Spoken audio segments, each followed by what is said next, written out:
All right. So, hey, everybody, this is Joe Langworthy here with my co host, Thomas Woelfel, for episode 29 of Tailgate Talk, a six column sports podcast. Um, so, we are trying to record live. We're working out the kinks. I don't think anybody's actually watching it at the moment, but if you join us, this is our first time trying to do this live. So if you have questions, tweet at us. We are going to try to do this on YouTube in the future, hopefully, but apparently you have to do that 24 hours in advance. And I didn't know that when I got on here at 10:30 this morning. So um, YouTube does give me a nice countdown clock. So I have 23 hours, 37 minutes, and 17 seconds until we can Go stream live live there. on YouTube. But we're We'll do the live post game. now. Yeah, big game tonight in Lexington. Thomas, you actually worked at the University of Kentucky, so you are pretty familiar with the program, with the team. It's been a few years, obviously, so probably not any of the current players really, but Yeah, you are I familiar did. and have followed them a little bit. So Yeah, what are your initial thoughts on this game? I did work there for 3.5 years. I didn't know quite so much the players, but I knew a lot of the family members, having worked their player pass gate. And then obviously I knew some of the coaching staff too. But I still try to follow them and keep in touch with folks back in the Lexington area. And this, just like it is for us, this is a big game for the University of Kentucky's football team too. I mean, they're 5-1.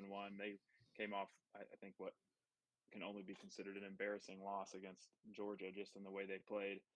And look, they're trying to get back on track too. And as far as timing goes, it might actually even be a bigger game for them, just because they're headed into a bye week after this. So if you start off 5-0, get whooped up on by Georgia, and then lose at home to Missouri, now you have to listen to that for 2 weeks. In the NIL era, that can work on a locker room. So this is a big game for Missouri as well. I know, um, you know, offensively, they felt like they had a number of different weapons coming into the season that just have Mm-hmm. not done what was expected. Devin Leary, their quarterback, was considered the top, transfer quarterback in the country. They returned two freshman receivers that were expected to kind of take a big step forward, Barian Brown and Dane Key, who I think actually had the game-winning touchdown against us last year. They have struggled catching the ball. They've had drop issues. And then Ray Davis, their running back transfer out of Vanderbilt, has been good, not great. So they're kind of trying to get their footing offensively. And Mm-hmm. I mean, defensively, they just got 51 points scored on them by a Georgia team that has struggled most of the year scoring points. So they're kind of reeling from last week's loss. I know their fan base is, they're definitely excited for the game, and it's a big one for them to win. Just when you take a look at how their season's going to end up, compared to kind of their own expectations heading into it. Yeah, yeah. The I haven't followed them nearly as much as you have, but it has been interesting to watch Devin Leary, especially um, given that I don't remember if he actually made a visit to Mizzou or if we were just kind of pursuing him, or I don't remember the exact extent that we pursued him, but we did pursue him in the transfer market. Um, was that this past off season? Yeah, it was this Uh, past off season, and I yeah, think Coach Drinkwitz was part of the staff that helped recruit him to NC State. that's right. Yeah, So I may have think that there even was a coached him for a year at NC State. maybe, So yeah. So there was a connection there, and then I think ultimately Devin Leary, it sounds like, uh, kind of had seen what Kentucky's current offensive coordinator did in the first year of Will Levis, who obviously now is in the NFL, and I think probably I had to believe probably saw that and thought, well, this could be my shot to make it to the NFL too. So he ended up at Kentucky, um, and he's been. I mean, frankly, I think in their eyes, he's been disappointing. I've watched a couple of their games. He'll, uh, throw a 30-yard pass right on the money, and then he'll have a dude wide open and overthrow him by 5 yards. And it's just like right, it's been very inconsistent. So I think as Mizzou fans, obviously, we have to hope that they don't put it together uh, at 7:30 tonight there in right. Lexington. Hopefully that it drags through at least one more game for him because Right. I think they have talent. They just haven't been able to put it together. Yeah, looking at the stats, he's not mobile. He's, his rushing totals is negative 48 yards or something. Um, so, he's not running the ball well. I don't think that was really ever his game though. And Mm-mm. he's only connecting on like 55% of his passes. So if you're not running the Yes. ball, you Now, got to be more accurate than that to yeah, really have success. And granted, they are 5-1, just like us. The only team they've lost to yeah, is a really good Georgia team, and absolutely, so yeah, nothing I'm saying is they're not garbage. I'm not saying that by yeah, any means. They're a good football team, but yeah, I agree with you that even from the outsider's perspective, that hasn't followed them at all, doesn't have any connection to them, and we always seem to play at the same time as them, so I'm not even really watching their games. Uh, right, they are not performing the way that I think everybody um, expected Kentucky to perform coming into the year, especially at the quarterback position. yeah, Um, and yeah, one thing that I haven't seen much talk of, but I think you and I talked about early on in the season was their offensive line.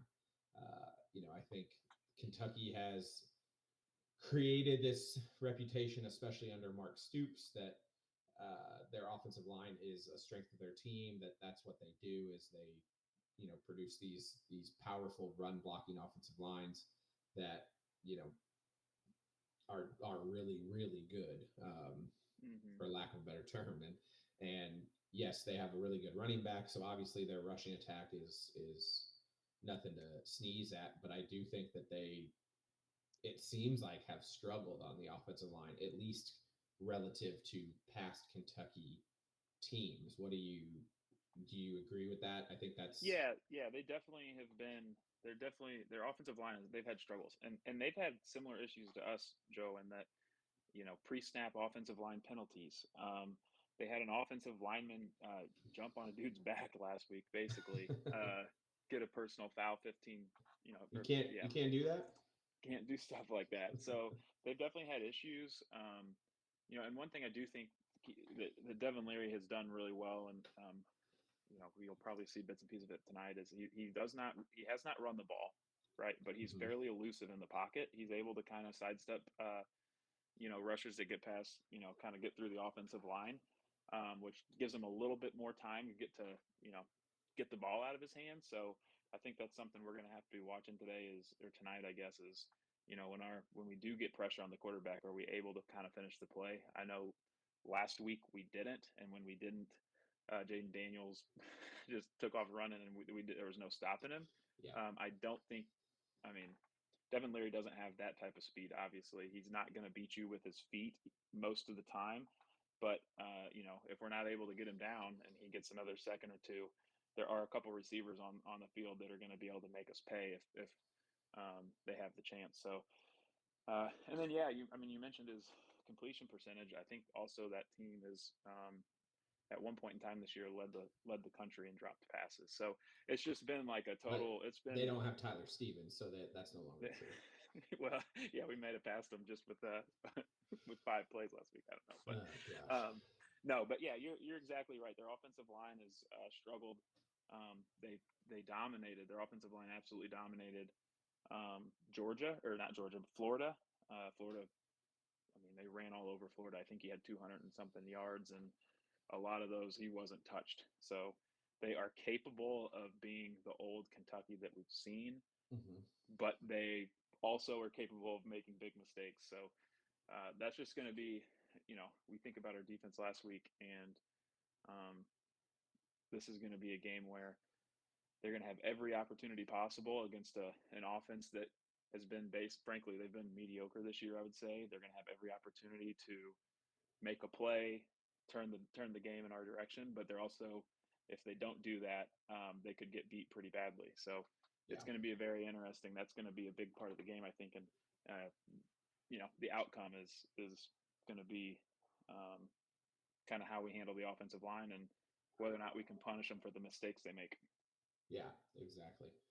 Um, So yeah, let's I think that's enough talking about Kentucky. Let's talk about Mizzou and Let's do it. how we need to play today. Because you ask any football coach, and whether they're BS me or not, they're going to say it doesn't matter what the other team does. It only matters what we do, right? So Mm-hmm.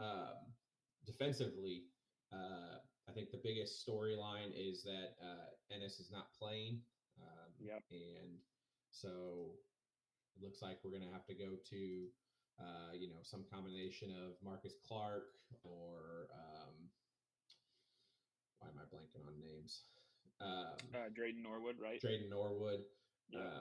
at the other corner position, and I'm not a football coach, so maybe I'm wrong. But if I was a football coach, that's the side of the field I'd be picking on. So Right. that's going to be something to watch because Chris Abrams-Drain is playing lights out football.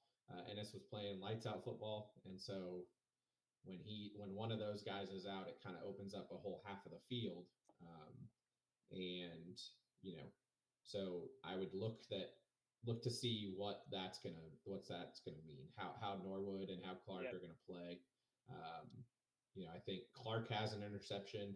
Mm-hmm. Norwood showed flashes last year. I don't really think he's played great this year. But I also think he's been nursing an injury as well. So uh, yeah, I don't know. I don't really know what to expect. So I don't really know where I was going with that, but No, that's just well, I going to be a agree. big storyline. Yeah, I agree with you. Our secondary's been injured. Early in the year, they were, I think that they did a very good job, and we had a number of different coverage sacks early in the year where, uh, our defensive line was able to get to the quarterback because our secondary had folks covered. Mm-hmm. Obviously, with Rakestraw out, that's going to be more difficult to do. It's less likely. Right. But that secondary, they're going to get a couple opportunities today to make a big play on the ball. They're going to have chances for interceptions. And they're going to have to, look, it's, it's college football. You go into the season knowing if you're not going to go 12 games without injuries. Mm-hmm. And we thought coming into the year that our secondary was deep. I think they've struggled at times. They've really had to reach into the second, third, fourth string defensive backs in certain positions, but that depth is going to be tested today because Marcus Clark, like you said, has an interception. Norwood we thought could be solid. They're going to have to perform today, or else that defense is really gonna struggle again for the second straight week. Right. And one thing we definitely can't do. Um, I think you and I agree that the safeties have been struggling a little bit, especially Mm-hmm. Charleston. And what I don't want to see is him focusing either too much on the run or too much on that side of the field and giving up plays in the other one. You know what I mean? Like Right. can't be watching Marcus Clark and Drayden Norwood's back too much and then letting Ray Davis go nuts. Yep. And you can't be watching Ray Davis too much and letting not helping out over on that side of the field. Yeah. So it's going to be You can't a overcompensate. struggle. Yeah, you can't Right. overcompensate either way. And so it's definitely going to be a struggle. So Charleston and Carlisle and Carnell are all going to have to play big games. So it's a challenge. But as I saw someone on Twitter say, Kentucky doesn't have Jaden Daniels, so Yeah, that's going to be in our favor. it's gonna help. Yeah, The only team we've lost to is Jaden Daniels. So that's true. But to be fair, when you start thinking about the other side of the ball for us, they have a secondary. Kentucky, I'm not saying they have a great secondary, but they do have a secondary, and that's something that LSU does not possess. right. So, I don't think we can anticipate putting up 39 points on a Kentucky team that is probably going to want to hang on to the ball. There's going to be Yeah. fewer possessions in They're this gonna try game to shorten the game than we for had sure. last week. So yes, you're right. They don't have a quarterback that can get into trouble and then take off for a 35-yard, 40-yard run. You're not going to see that tonight, or you shouldn't at least. But they also, we're going to have more difficulty scoring the ball. I think when you start looking at our offense, um, we continue to have offensive line issues. We can't figure out how to snap the ball when it's supposed to be snapped.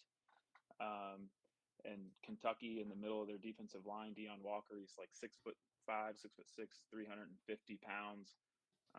He's been very good on their defensive line. I have to think that Tollison is going to be tasked with, keeping him at bay. And we've already seen when Tollison gets distracted, he has a lot of issues. So, offensively, I think our offensive line is going to have to hold together, um, as well as it has the last couple weeks, just to give Cook enough time to find open receivers, because Luther Burden will get open. Theo Weiss will get open. We'll have guys open, but we've got to have enough time to throw the ball.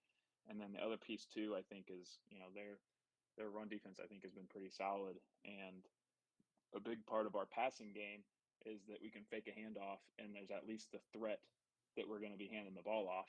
Right. This week we've got Cody Schrader. It sounds like might be out. Yeah, I was just looking on Twitter to see if there's any news on Cody Schrader. Right.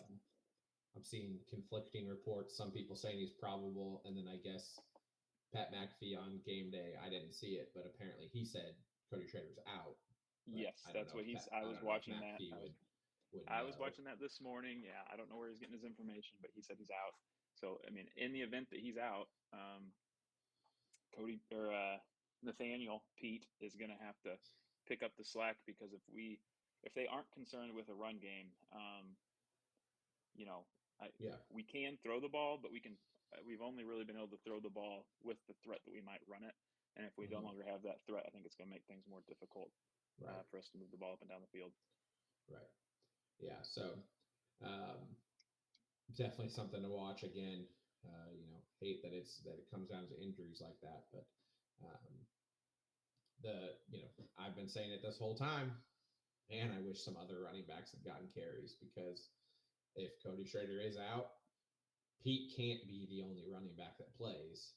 Right. And whoever else plays, it's going to be their first action of the year, and maybe of their college career if it's Jamal Roberts, which is tough.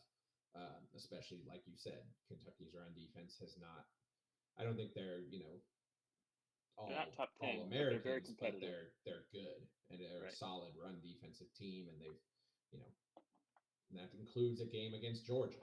So that sometimes can skew things the wrong way, but they're still a solid, statistically and solid when you just watch them on film.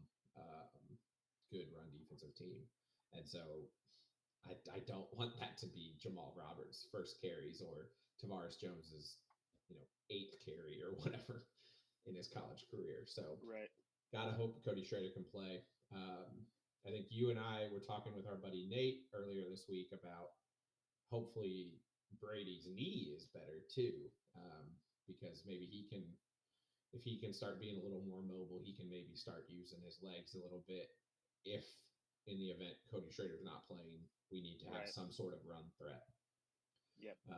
Because there needs to be something that prevents us from having 5-man boxes every single play that we're facing. So Yep, you're exactly right. So his legs would be helpful too, but we've kind of touched on both units. I think at the end of the day, this is going to come down to whose offensive line can get the job done today.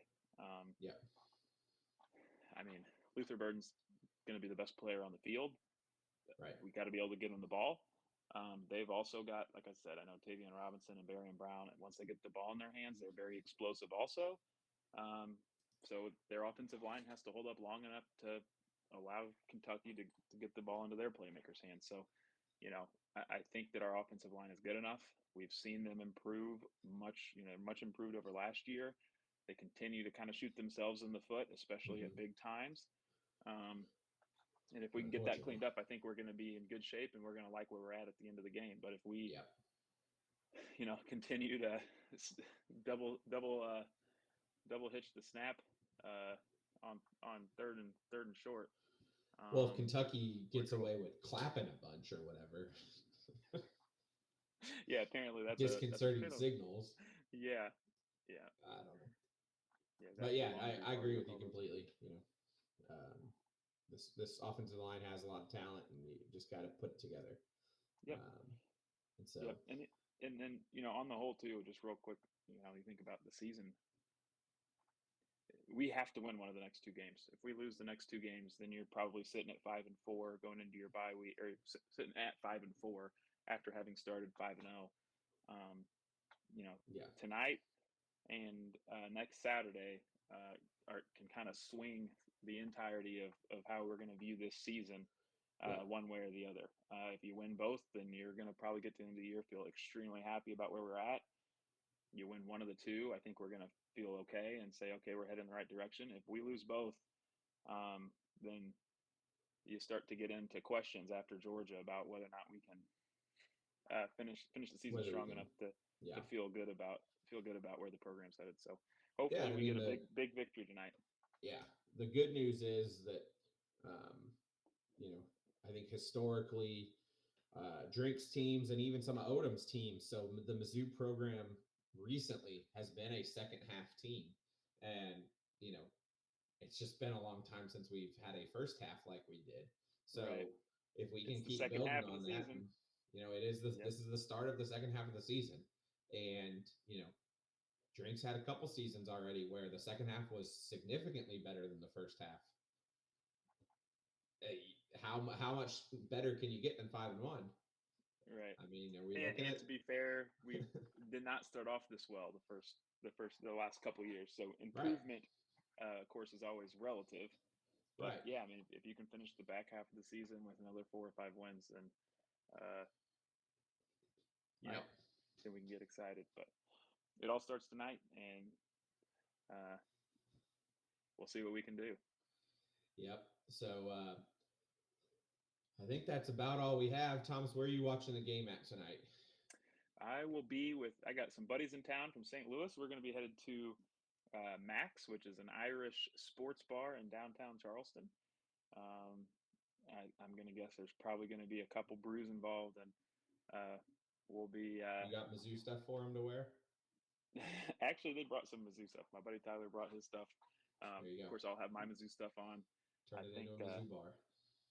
Tim is attempting to look like a local, which I guess means wearing a Hawaiian shirt. So